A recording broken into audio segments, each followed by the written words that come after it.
In Egypt, the Israelites suffered as slaves under Pharaoh's rule.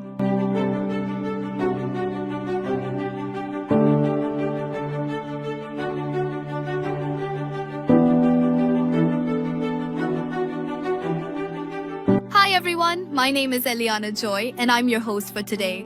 I'm so excited to share this incredible story with you.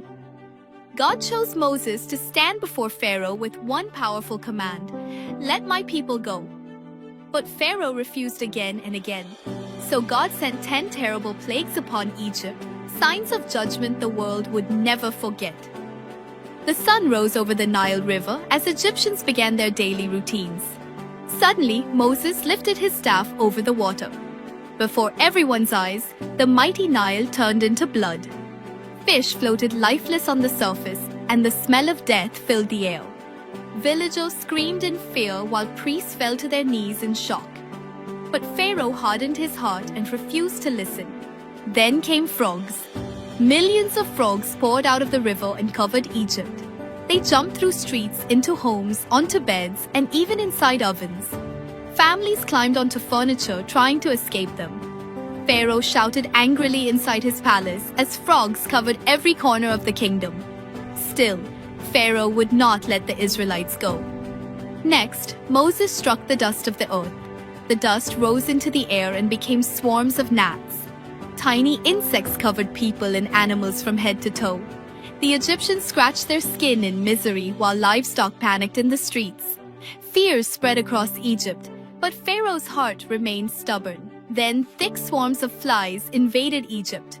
The buzzing filled homes, markets, and palace halls. Food became contaminated, and citizens covered their faces in terror. Even Pharaoh's throne room could not escape the plague. Darkness and fear seemed to consume the land. Yet Pharaoh still refused. Soon, disaster struck Egypt's animals. Cattle, horses, camels, sheep, and goats collapsed across the fields. Farmers cried beside their dead livestock as the countryside fell silent. Egypt's wealth and strength began to disappear before their eyes. But Pharaoh would not surrender. Then Moses threw ashes into the sky. Painful boils broke out on the skin of both people and animals. Royal servants cried in agony, and even Pharaoh's magicians could not stand before Moses. The suffering became unbearable.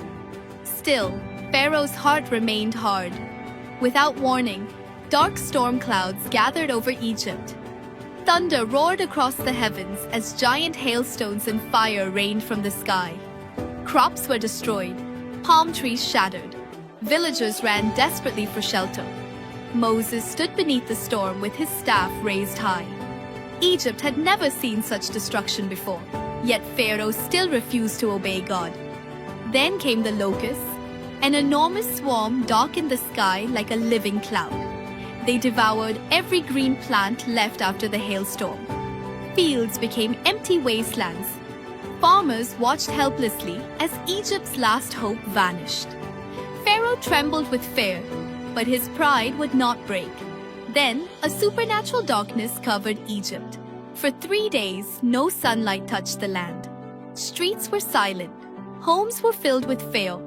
The darkness felt heavy and endless. Even Pharaoh sat trembling in his shadow-filled palace. But still, he refused to free the Israelites. Then came the final plague. That night, sorrow filled Egypt as every firstborn son died. Even Pharaoh's own son was gone. Cries of mourning echoed through the kingdom. But the Israelites were protected because they obeyed God and marked their doors with lamb's blood. Broken and defeated, Pharaoh finally gave the order: leave Egypt, now. As dawn rose over the desert, Moses led the Israelites out of slavery and into freedom. A new journey had begun, and the power of God had changed history forever.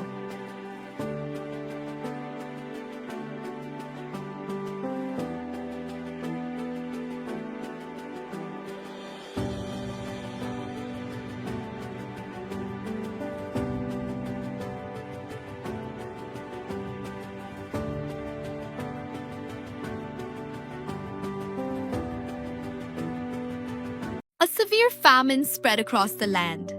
Food became scarce, and families everywhere struggled to survive.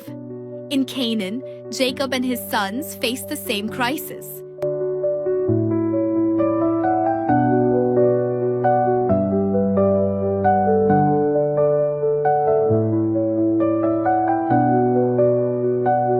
Hi everyone, my name is Eliana Joy, and I'm your host for today. I'm so excited to share this incredible story with you. News soon reached them that grain could still be purchased in Egypt. Jacob told his sons, "Why do you keep looking at one another? I have heard there is grain in Egypt. Go there and buy food for us." But Jacob kept Benjamin, Joseph's younger brother, at home, fearing harm might come to him. The brothers traveled to Egypt and came before the governor who controlled all grain sales. They did not recognize him, but Joseph recognized them immediately. As they bowed before him, Joseph remembered the dreams God had given him many years earlier. Joseph spoke harshly to them. "Where do you come from?" They answered, "From the land of Canaan to buy food." Joseph accused them of being spies. Though they denied it, Joseph continued testing their honesty. The brothers explained they were sons of one man. "There were 12 brothers," they said. "One is no more, and the youngest remains with our father." Joseph listened carefully. They were unknowingly speaking about him. Joseph demanded proof of their story. He kept Simeon in Egypt and told the others to return home. They could only come back with Benjamin. The brothers left Egypt troubled and afraid. As they traveled home, they discovered something astonishing. The money they had used to buy grain had been secretly returned to their sacks. Fear filled their hearts as they wondered what God was doing. When the brothers reported everything, Jacob was devastated. He had already lost Joseph. Simeon remained in Egypt. Now they wanted Benjamin to go too. Jacob refused. Months passed. The famine continued, and eventually the grain ran out. The family had no choice. They would need more food. Judah promised to protect Benjamin. Reluctantly, Jacob agreed and sent gifts, silver and Benjamin with his brothers, to Egypt. When Joseph saw Benjamin, his heart was deeply moved. For the first time in many years, he looked upon his younger brother. Yet Joseph continued his test. Joseph invited the brothers to dine with him. To their surprise, they were seated according to age. Benjamin received 5 times more food than the others. Still, the brothers remained united. Joseph prepared one final test. He instructed his steward to place his special silver cup inside Benjamin's sack before the brothers departed. Soon after they left, Joseph's steward overtook them. The sacks were searched. The silver cup was found in Benjamin's sack. The brothers were devastated. Back in Egypt, Judah stepped forward. He explained how much Benjamin meant to their father. Then Judah offered himself as a servant instead of Benjamin. His words revealed how much the brothers had changed. Joseph could no longer control his emotions. He sent everyone else out of the room. Then he wept loudly and said, "I am Joseph. Is my father still alive?" The brothers were speechless. The brothers feared punishment. Instead, Joseph comforted them. "You intended to harm me, but God used it for good." Joseph forgave them completely and embraced them with love. Pharaoh heard about Joseph's family.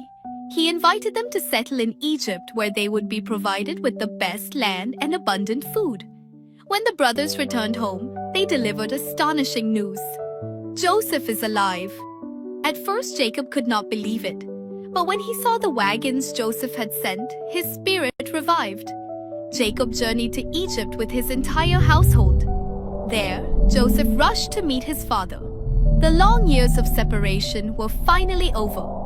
God had preserved Joseph, saved his family, and fulfilled his promises. The family settled in Goshen, where they flourished under God's care.